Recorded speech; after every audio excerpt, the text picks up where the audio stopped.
Bonjour et bienvenue sur ce nouvel épisode de l'écriture d'un roman. Alors comme d'habitude, je vais aborder avec vous les problématiques que je rencontre autour de l'élaboration de mon roman, L'Inde de Suraj.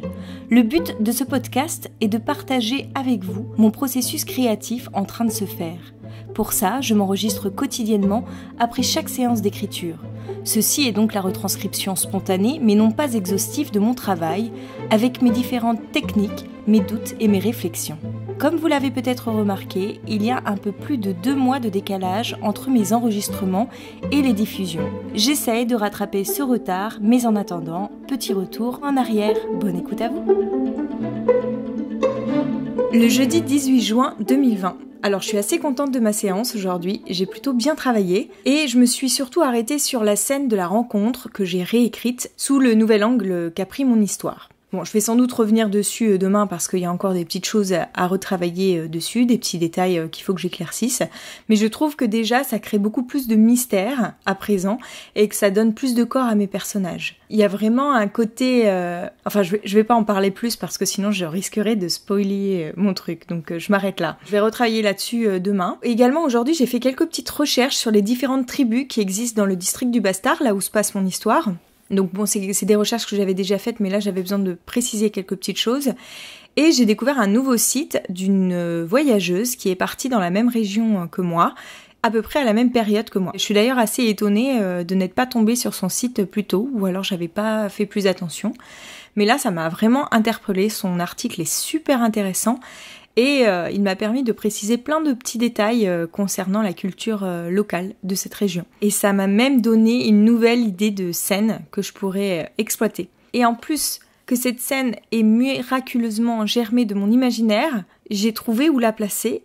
Et en fait, elle règle un problème que j'avais déjà noté. Ça, c'est vraiment des fulgurances que j'aime dans l'écriture. C'est pour ces moments-là que j'écris. C'est juste génial. Non seulement je découvre une scène à écrire qui peut enrichir mon histoire, qui est donc totalement imaginaire, mais en plus, je trouve où la placer, et là où je veux la placer, il s'avère que j'avais un problème, que je cherchais à ajouter quelque chose qui manquait, et cette scène vient combler le vide.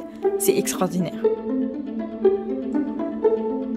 Le vendredi 19 juin 2020. En fait, le plus difficile pour moi, c'est cette solitude de travail. Dès que je fais un changement dans mon texte, j'ai toujours un doute. Est-ce que j'ai fait le bon choix? Est-ce que c'est mieux ainsi? J'aimerais vraiment que quelqu'un me guide et me conseille pas à pas. Si j'avais un éditeur, ce serait sans doute son rôle. Mais comment trouver un éditeur quand on n'a pas terminé son livre? Alors, ce travail, je le fais solitairement. Et je passe beaucoup plus de temps dessus car je n'ai aucun mentor pour guider mes pas. C'est ça le plus dur dans l'écriture de ce premier roman. Et c'est ça le comble aussi. Je suis novice dans cet exercice et je n'ai aucun professeur pour m'aider. Alors que plus tard, si j'arrive à faire publier mon livre, j'aurai plus de chances d'avoir un éditeur qui pourra jouer ce rôle.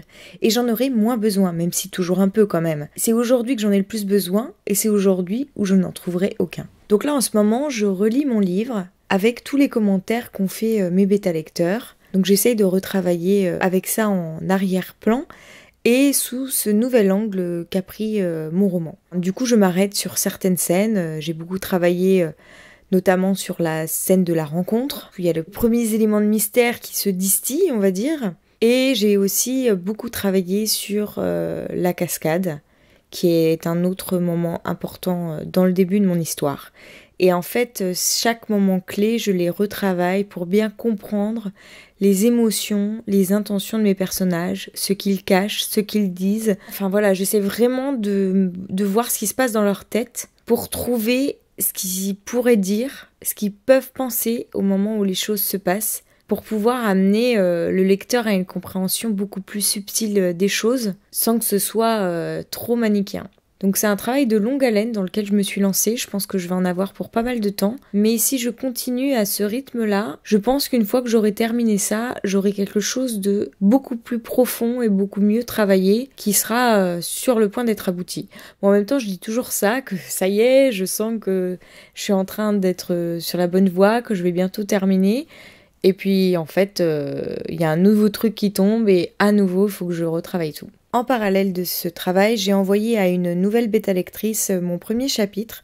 C'est une femme qui a déjà été en Inde et donc je trouve ça intéressant d'avoir son point de vue. Et là, je vais fonctionner avec elle par chapitre. je vais lui envoyer chapitre après chapitre. Comme ça, moi, ça me donne le temps de travailler sur les chapitres qui suivent. Et puis, si elle a envie de poursuivre la lecture, elle me le dira. Et si elle n'a pas envie de poursuivre, elle me le dira également. Je trouve ça plus simple, j'ai plus confiance de fonctionner de cette manière. Le dimanche 21 juin 2020. Ça fait quelques jours que je me suis pas enregistrée ici. Donc là, j'ai beaucoup retravaillé le passage de la cascade lorsqu'ils ont leur première discussion un peu profonde où on apprend des choses sur le passé de Suraj. Et là, je suis en train de retravailler depuis hier sur un autre passage qui est celui qui arrive un peu plus tard où on sent qu'ils sont de plus en plus complices, où leur relation commence à être sur le fil. Donc voilà, ça fait une semaine que je retravaille avec ces réécritures, j'en suis à la page 53. Je vais reprendre à partir de la page 45 demain cette scène où la relation commence à être sur le fil entre Suraj et Olivia. Donc oui, encore une fois, je travaille le début plutôt que de m'atteler sur la fin qui pêche un peu. Mais bon, c'est un peu utile pour la suite en fait. On va s'arrêter là pour aujourd'hui et je vous donne rendez-vous mercredi prochain pour un nouvel épisode. Si vous avez aimé, n'hésitez pas à vous abonner ou même à partager. Et pour échanger avec moi, ça se passe sur Instagram où vous me retrouverez sous le nom d'Aurélia Horner, tout attaché. À bientôt!